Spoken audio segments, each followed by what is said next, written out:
Hi everyone, it's me, Tim. Today I want to talk about the pros and cons of GURPS as a computer role-playing game. Specifically, what I learned trying to implement GURPS as a computer game for Fallout. This is to answer a question from Player One Fanatic, who asks about, quote, giving a deep dive on GURPS that was originally in Fallout. What skills, advantages, disadvantages, and other game mechanics were implemented? How did they work, and how did they differ from the pen and paper version? This is a good question. And I do have an answer, but I have of course, what's becoming now kind of standard. Let's start with my caveats. First of all, I don't have the GURPS version of Fallout. When we switched from GURPS to Special, I completely archived everything about the game. I had a running executable. I had all the source code. I made a backup of it. I gave a copy of that backup to a VP at Interplay who was responsible for keeping backups. But just to remind people, when I left Interplay a few months into Fallout 2, I was told I had to get rid of all my personal copies. So I did. I destroyed my home hard drive. Everything got wiped. And the CD that I had made the backup on, that I had my copy of, and Leonard and Jason used to make fun of me for this. I put it in my microwave at my house until it sparkled. I then broke up in multiple pieces and then walked around my neighborhood and threw it out in multiple places.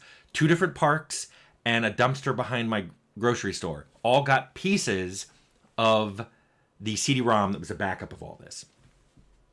So I don't have anything Fallout. All my Fallout notes were from my journal that I kept at home, where at the end of the day I'd go, today, we talked about this, or today I worked on this, or today I got in an argument about this. That's where most of my notes come from. It's kind of like a diary, but calling it a journal makes it sound more buff. My notes, unfortunately, don't say a lot about what got implemented and what didn't. I had planned to do an audit towards the end of Fallout's development, where I'd write a little piece of audit code that would look at every place the game was referencing an advantage, a disadvantage, a skill in code or script, and count it up and keep a reference to it so we could look for that. Obviously never got that. So I am going mostly on memory here, which I think is pretty accurate. Also, when I finish up, I found in the Internet Archives the FAQ on the old Interplay site about GURPS. So also want to remind people, this is about the implementation of GURPS. I'm not going to go into the whole situation about GURPS being removed. I don't really like thinking about that situation. I don't think anybody acted or reacted well on any side of that. Me, Interplay, SJ Games. I just think it was a lot of angry, emotional, frustrating times. So what I want to talk about is when I went to implement GURPS.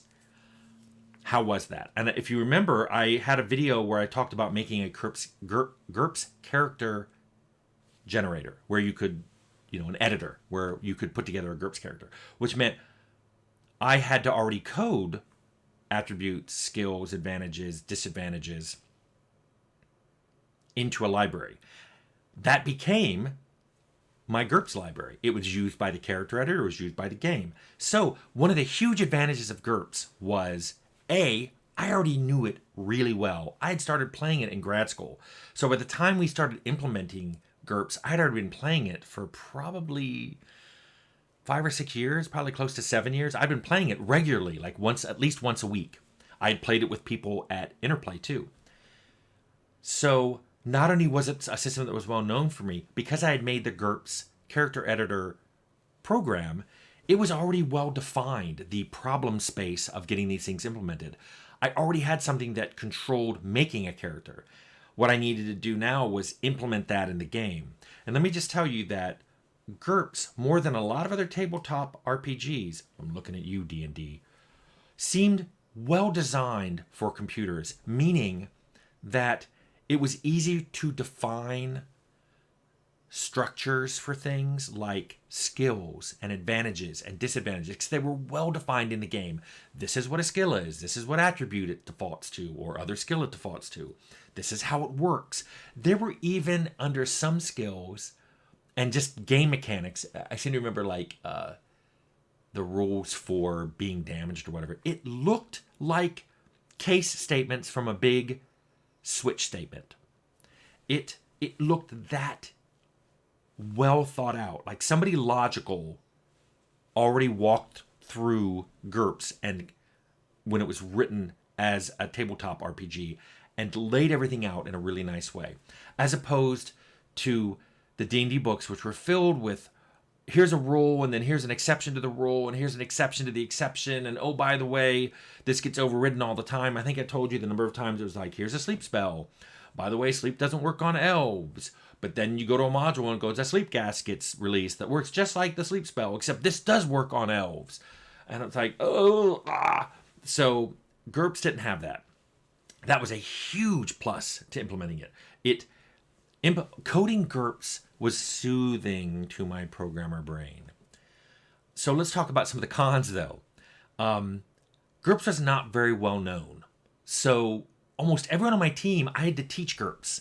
And this made me worried. When we ship, how many people who are buying a new Interplay RPG are even going to know what GURPS is? And those who will, and this is the worst part, those who do know what it is are going to have expectations. This is what I've realized as I've gotten older. I would much rather make my own IP than work in someone else's, because tabletop RPG players have expectations. And this is going to sound surprising, so I hope you're sitting down. Some of their expectations are unreasonable. They want a computer to be able to adjudicate the rules like a human being would do. And you just can't do that. You have to try to anticipate what the player's going to try to do and how that interacts with the rules. And if you miss a case or your rule is a little too rigid, people's expectations get missed, and then they get really upset. Like I said too, GURPS was not quite as universal as it was touted, both in people knowing it. I don't think anyone at Interplay knew it. I think I brought GURPS to Interplay and was teaching people it as a tabletop, but it's also not universal in the sense of it works for a lot of things. If you buy the basic set and you have attributes, skills, advantages, and disadvantages, you would think, hey, great, I can do magic. Magic's going to be skills, right? Or there's going to be like an advantage for like having magery or whatever. Yes and no. There were a lot of extensions. Spells were extensions. Psionic abilities were extensions. And they worked kind of like what was already there, but a lot of not. Basically, there were extensions for everything that didn't fit neatly into skills, advantages, and disadvantages.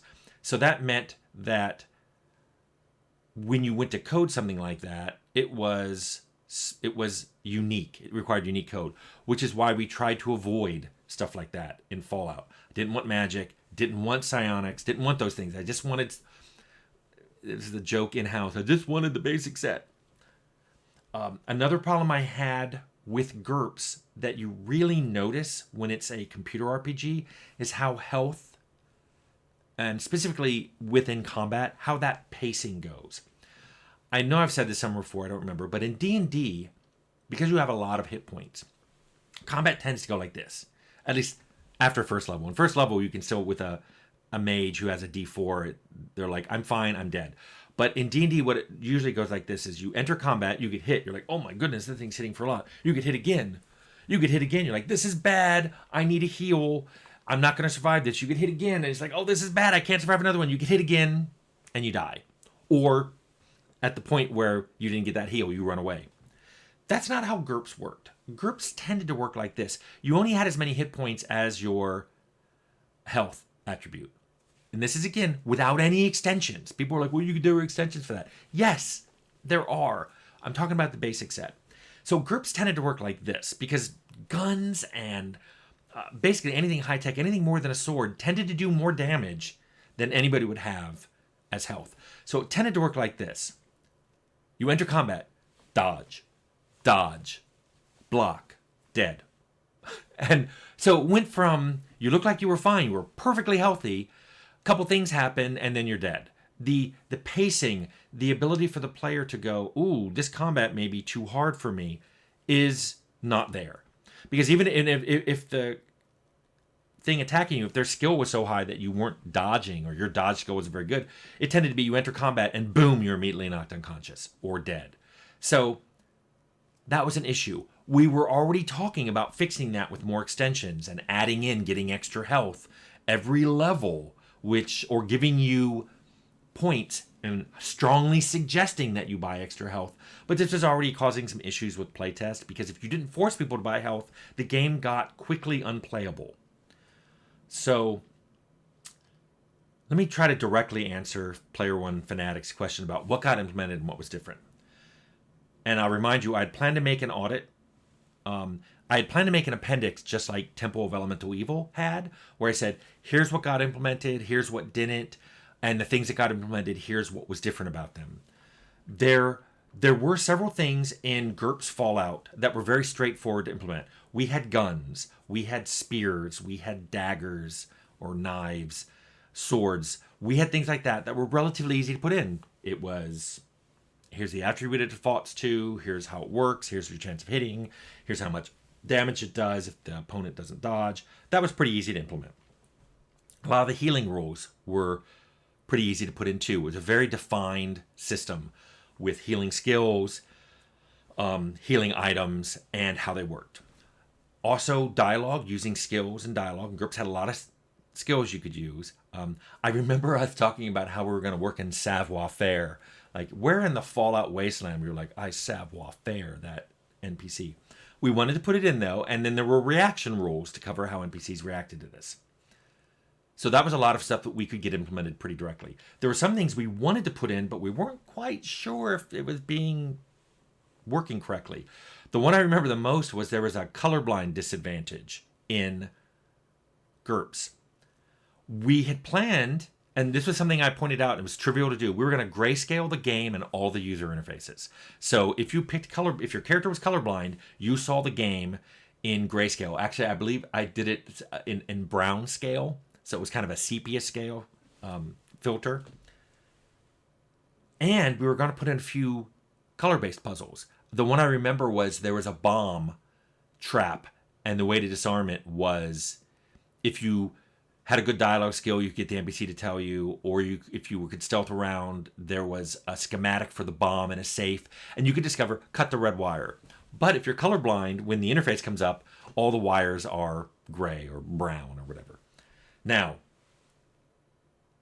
that was quite a bit of work for maybe 2 or 3 color-based puzzles in the entire game. But also, we ran into a problem of, what if the player is colorblind and his character isn't? He still can't do that. It's funny, I almost said he or she, but there are so few female colorblind players. But I guess I should. I have colorblind sisters. So he or she the player is gonna have trouble doing that puzzle, even though their character's not colorblind. So there was no way to reverse correct for that. So that right there was making us scratch our heads. But then there were things that would require a lot of implementation changes to make work in a computer RPG, especially when there's no human to interpret. One of them was animal handling. What exactly are you supposed to get out of it? If you go up, if some rats are attacking you and you do your animal handling, was it just going to make them stop attacking? If they follow you, you're supposed to be able to give them directions. You're supposed to be able to get them to do things. I didn't know how to make that work. Would they suddenly get dialogues and you control them through that? When you got dog meat, with animal handling going to let you do more things with dog meat than somebody without animal handling? We weren't sure. Then there were things that don't even matter in our game. Like, let's look at animal handling again. Was that working on rats? Because they were technically giant rats. And the Brahmin were 2-headed Brahmin. These were mutations. If it worked on them, was it going to work on giant scorpions? Or were giant scorpions somehow considered monsters even though giant rats weren't? What about centaurs? Those things were made out of human parts, but they were effectively just animals. I wasn't sure. We were eventually going to have to make a call on that, and we weren't sure what we were going to do. Now, about that time is when we lost the GURPS license. So we replaced everything with special, and we skirted all those issues because we already had content made. We knew what we didn't have. we weren't sure how to control, so we just didn't put anything in for that. And we switched a lot of the other skills because it was all modular. I just ripped out the GURPS library, stuck in a new one. We had new skills, we had new attributes, we had new advantages, which were perks. We didn't really have any disadvantages, although the way we implemented traits used an underlying, the plus and minus for adds and disadds. We just smushed them into one new thing called a trait. But I did find an FAQ on the original Fallout site where I answered a couple questions. And so I'm going to read them here. How true to real GURPS will the computer version be? And I wrote, very close. We'd like to think of the computer version will be as close as you can get to playing GURPS, short of playing GURPS. We're paying close attention to combat and injury rules, and we plan to make an entire suite of functions to handle reaction rules in case anyone makes a charismatic, very beautiful character with voice and sex appeal. And then there was another question, are all of the skills in the GURPS basic set used? No. We're only including those skills that can be used in the game, but that includes an awful lot of them. Similarly, we're only including the advantages and disadvantages that make a difference in the game. For example, if getting 5 points for being a eunuch doesn't really hurt you in Fallout, we're not going to put eunuch in the game. We also can't really implement the blindness disadvantage unless we turn off the screen. So we're leaving that out. But most of the basic set is being implemented, if only because we plan to use those skills extensively in future genres. We're already planning to make games past Fallout. Anyway, Player One Fanatic, I hope this answered your question. This is as deep a dive as I can go. Somewhere out there may be my computer backed up from Interplay with notes and a working version of GURPS the way it ran before we switched to special. I don't know. Out of my hands. So I hope that answered your question as much as I could.